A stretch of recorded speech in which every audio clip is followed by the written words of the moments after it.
नमस्कार दोस्तों, मैं आपका अपना डॉक्टर चंद्रदत्त शर्मा और आप देख रहे हैं मेरी कविता चैनल।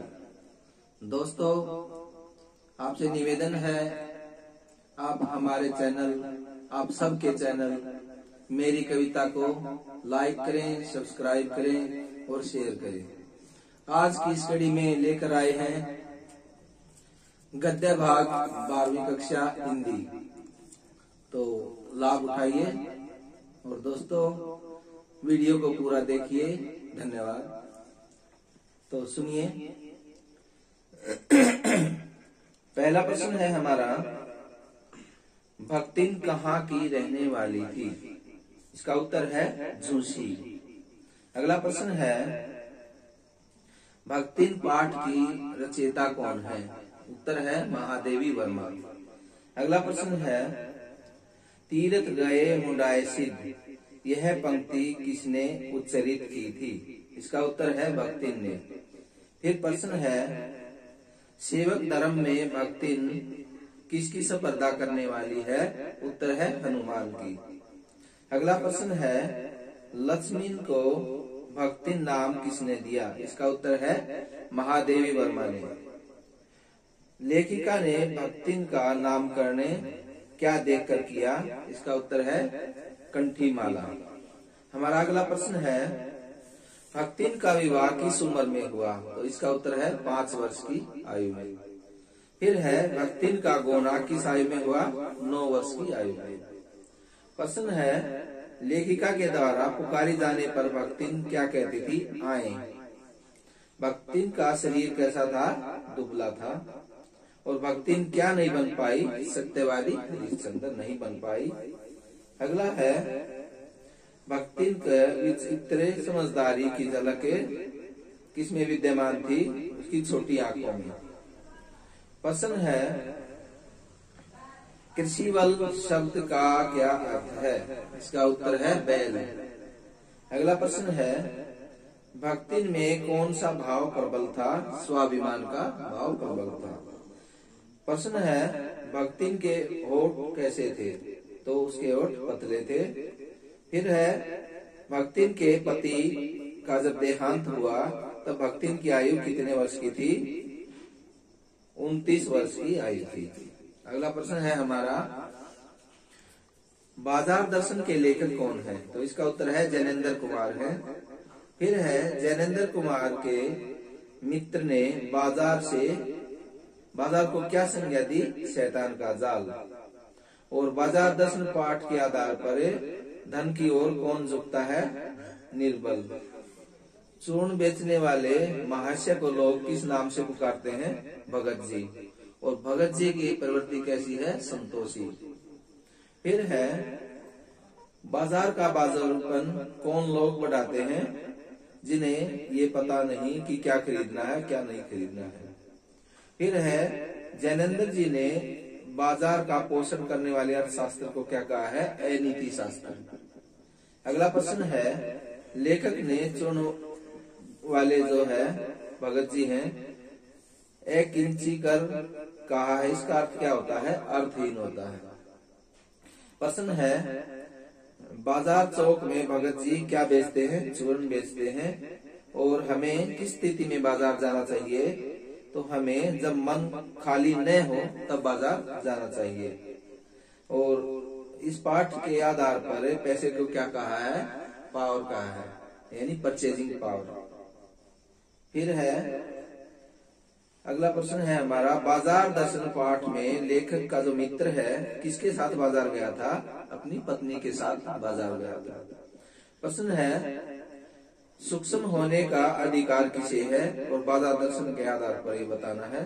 तो परमात्मा को ही शून्य होने का अधिकार है।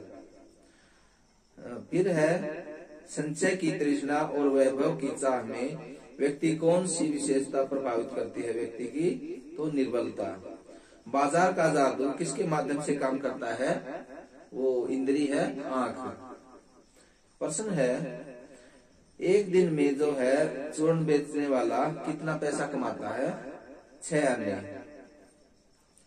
फिर है प्रश्न, लेखक की दृष्टि में जो लोग बाजार को बढ़ावा देते हैं वे अन्य किस दोष को भी बढ़ावा देते हैं? कपट को बढ़ावा देते हैं। हमारा अगला प्रश्न है, वर्षा का देवता किसे माना जाता है? इंद्र को माना जाता है। फिर है, काले मेघ पानी दे विधा किस प्रकार की रचना है? संस्मरण है। और किसकी लिखी हुई है? धर्मवीर भारती की लिखी हुई है। अगला प्रश्न है हमारा, जो काले मेघ पानी दे किस लोक प्रचलित द्वंद्व का सुंदर चित्रण है? यह विश्वास और विज्ञान का द्वंद्व बताया गया है। अगला प्रश्न है हमारा, बारिश के लिए प्रयत्न करने वाली टीम का क्या नाम है? इंद्र सेना। और मजाक में लोग उसको क्या कहते हैं? मेंढक मंडली कहते हैं। फिर है, इंद्र सेना जो है किस महीने में निकलती है? आषाढ़ के महीने में।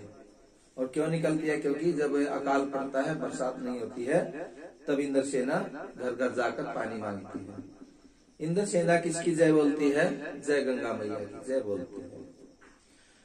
इसके अलावा काले मेघ पानी दे पाठ में लेखक को किस सभा का उपमंत्री बनाया गया? कुमार सुधार सभा का मंत्री बनाया गया था। प्रश्न है, जीजी की दृष्टि में किसके बिना दान नहीं हो सकता? त्याग के बिना दान नहीं हो सकता। जन्माष्टमी पर बचपन में लेखक 8 दिनों तक जाकी सजाकर क्या बांटता रहा? पंजीरी बांटता रहा। फिर है, अंधविश्वास क्या होता है? नुकसान होता है हमारा।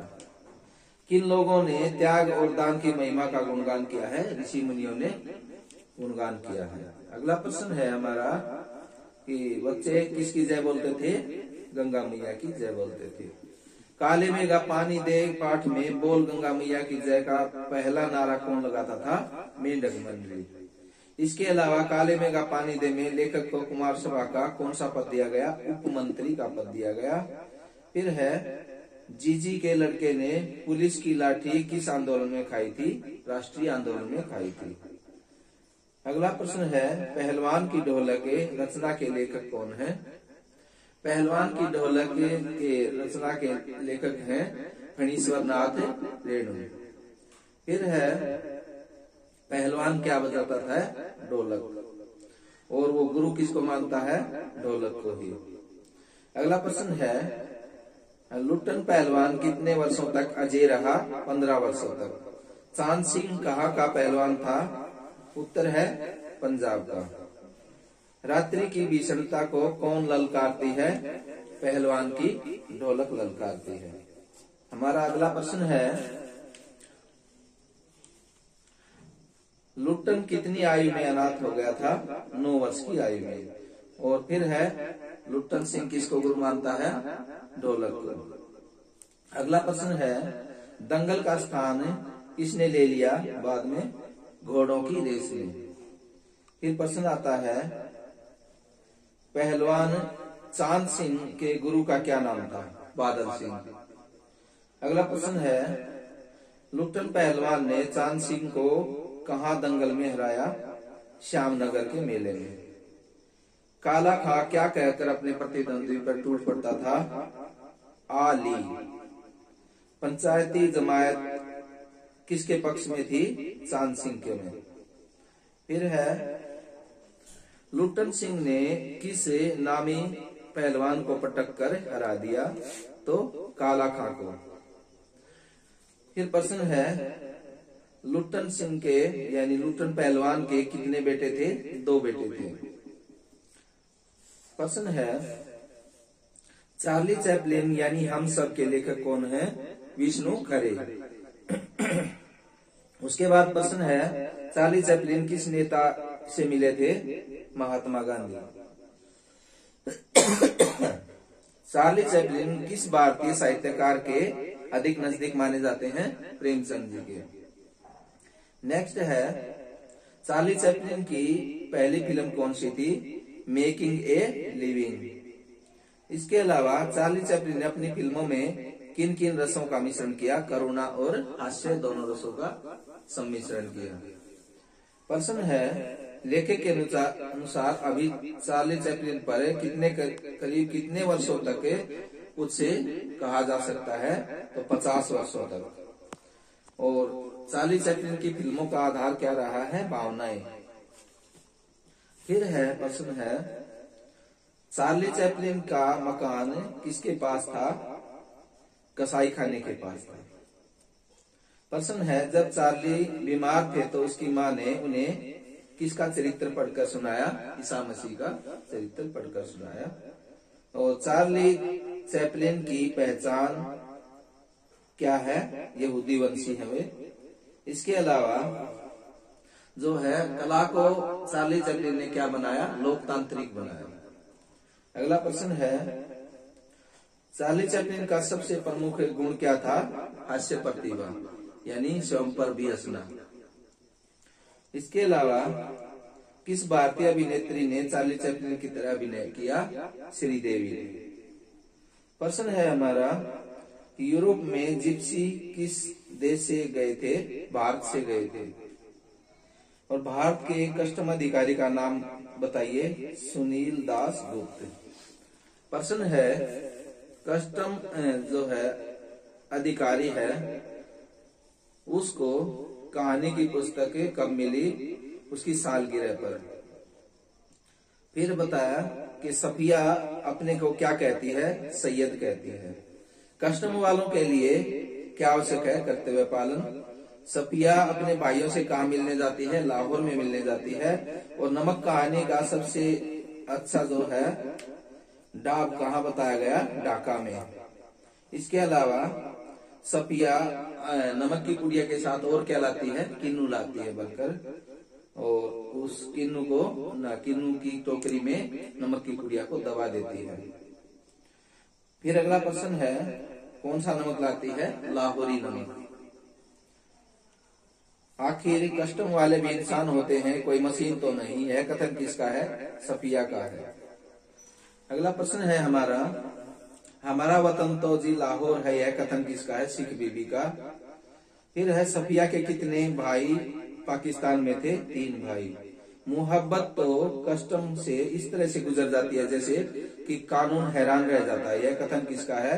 पाकिस्तान कस्टम के अधिकारी का था। और भारतीय पाकिस्तान एकता का प्रतीक का फल क्या है? किन्नू है।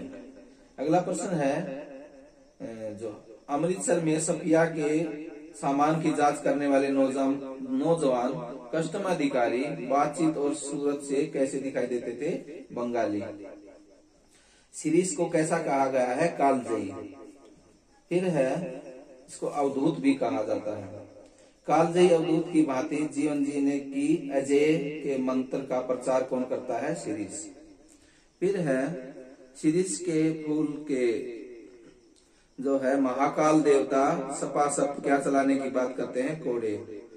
लेखक ने कवि बनने के लिए क्या बनना आवश्यक माना है? फक्कड़ माना है।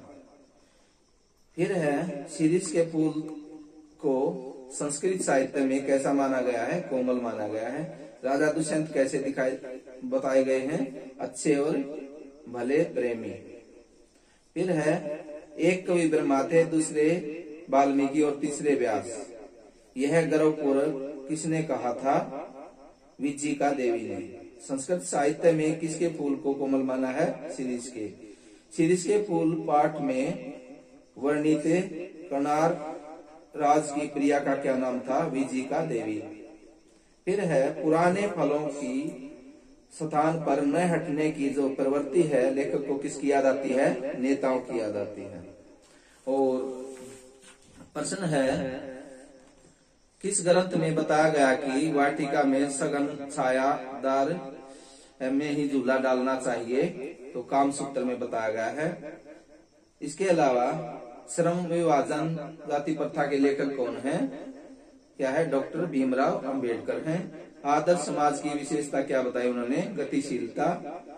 और इस युग में जो है क्या है? जातिवाद क्या है? एक विडंबना है, यानी समानता एक विडंबना मानी गई है।